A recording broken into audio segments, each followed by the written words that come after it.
this was the original instructions for the cutting of the background, and this has how many pieces we need of each size. It also told you which block was which of the sizes. That information for the block size is also contained on the front of the packaging as well, but it's nice to keep this handy just in case you need a reference. Now, as I said, we have two different components, the van and the dragonfly. The dragonfly components I'm going to separate out and put back once we have them figured out. So I'm going to keep my bag handy.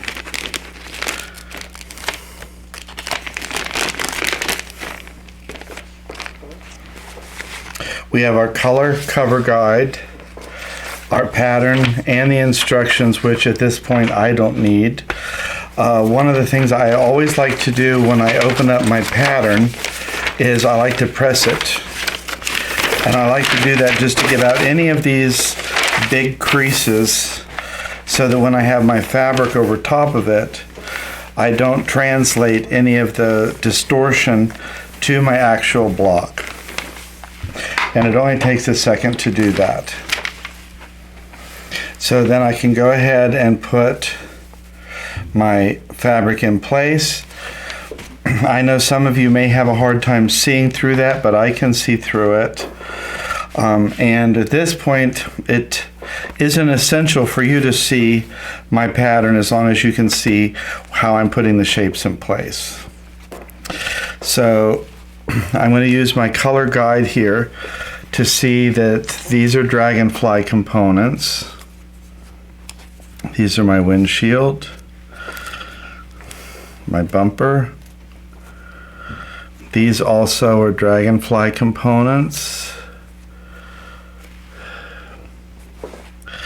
And I have two little antennae. This is my tires. That is a dragonfly component. Dragonfly, dragonfly, and let's see, we have, these are our headlamps. These are the components of our flower. These are our rear view mirrors. And I have this mixed up. That is the emblem on the front of our bug, and this is our flower. So now that I have all of my pieces separated for the dragonfly, I'm going to go ahead and put those back in the package so I don't lose them. And then when I get the blocks assembled, I can go ahead and do that overlay. So I'm going to set that aside. So here we have our piece that we're going to work on today, and I'm going to not worry about the dragonfly. Even though I could do a couple of the pieces, I'm not going to bother. So the pieces that would go underneath, you could see where the dotted line are. That means that that component of the shape is underneath something else. So I could see that the wheels go under first, so I could go ahead and peel those off. The pieces all have a paper backing, and you can just easily peel the paper off by slightly folding over the edge.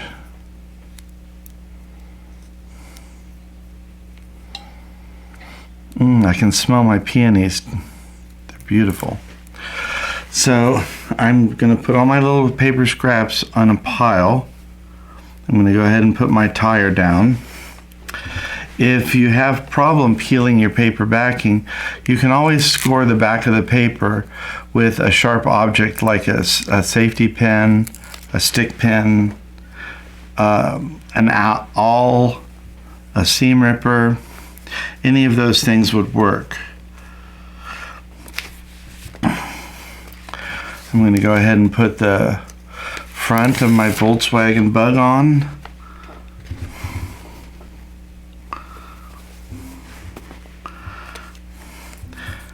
And And then I can put my windshields on.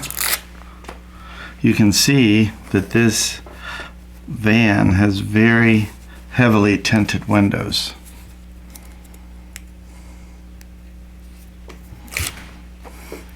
I always think these larger shapes peel off really easily.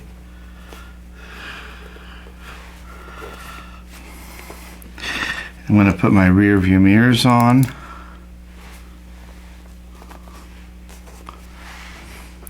It's fun to have different age groups help with this project. If they were really young, you could just let them put the pieces in place on the paper pattern without peeling the paper backing off. That could be fun for someone that was a little bit too young to help peel the paper. Then if they're a little bit older, they could peel the paper off and help you position them, knowing that you could always reposition these if you need to after they're done. And if they're older yet, they might be able to help with the fusing process by handling the iron. It's a great way to teach them how to use an iron and some different safety protocols that you might have in doing that. And we have our emblem in the center here.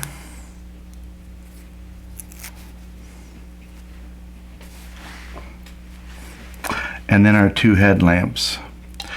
After that, we just have to put our flower power on there. You can see I'm not really lifting up the pattern for placement guide, but I think I'm getting those pretty close.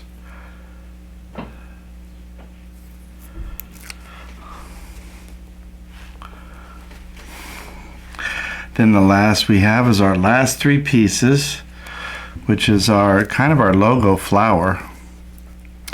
That design has been around for quite some time with us. And surprisingly, it's one of the ones that gets me confused the most because I always seem to get it just a little bit off kilter on the pattern.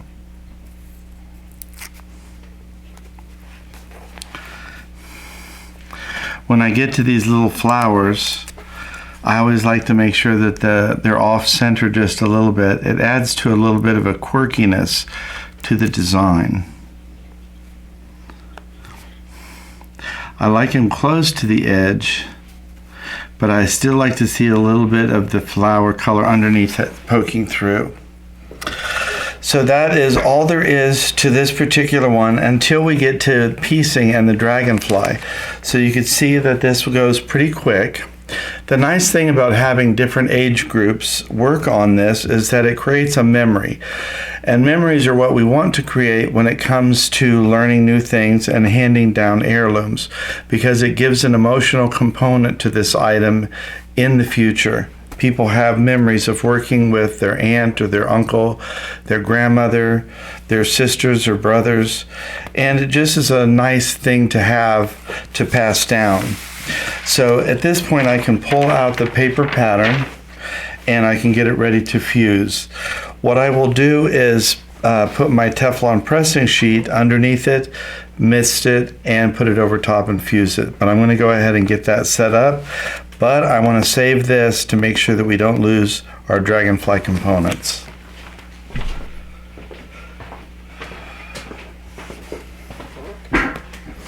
I have turned my block sideways just so that it fits nicely in the fold of my Teflon pressing sheet. I'm going to go ahead and spritz the top of the applique shapes with my spray bottle.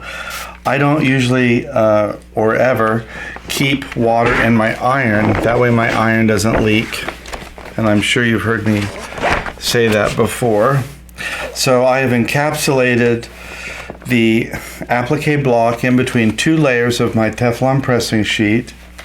And I'm just going to go ahead and start pressing. The Teflon pressing sheet is great because it prevents any of the fusible material from easing out between the shapes and getting on the sole plate of my iron. So I won't have to clean my iron. Not keeping water in the iron prevents me from having a leaky iron or having sputters. the Teflon pressing sheet also protects the edges of my applique, so if I happen to be pushing the iron side to side, which I should not be doing, I won't catch the edge of the applique and fuse it in place in a crinkled position. You do have to give the iron time to transfer that heat through the pressing sheet. It also has to go through each of the layers of that applique because there's fabric fusible, fabric fusible, fabric fusible through every layer. So we need that heat to permeate through every layer of that applique.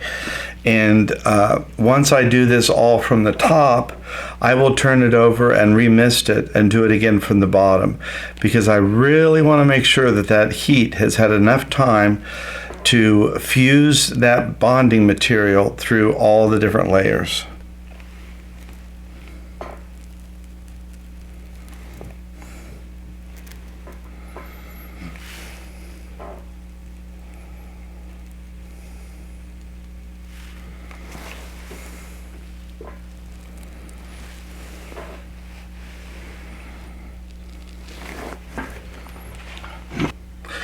Well, we have all of the fusing complete. Now, as I said, I fused it from the face down, and then I turned it over and remisted it, and I fused it again from the back down, because I wanted to make sure that all of these different layers have the chance for the heat to permeate through there and permanently bond that material.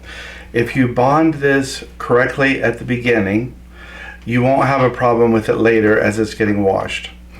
Also, as a reference point, if you're getting a lot of gumming on your needle when you're doing any quilting on a fusible product, it's an indication that you have not fused long enough.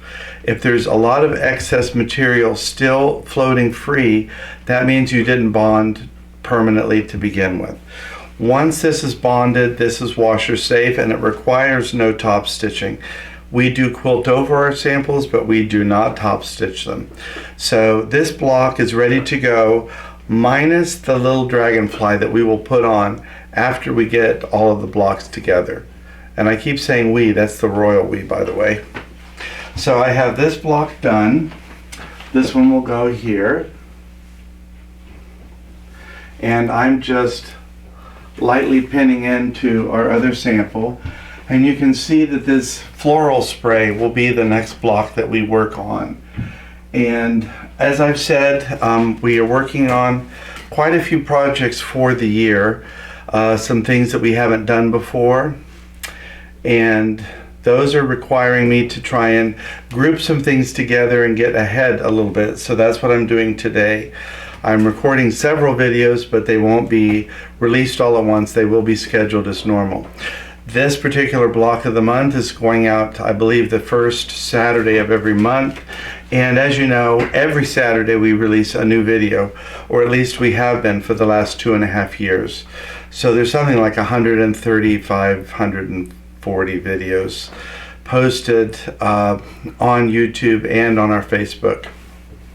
We want to thank you because we've seen an uptick in both our like on our page on Facebook, but also the subscriptions to the YouTube channel. The engagements have increased, and we want to thank you for that. Mostly because it allows additional people to see what's happening on our channel, the more people engage with it. So whether you share it or not, it increases the algorithm. We love it when you share the videos, and that always makes us feel like we're on the right track with something.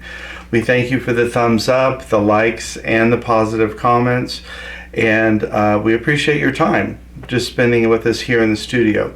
So thanks for stopping by today. With that, I will tell you we'll see you again next time here in the studio.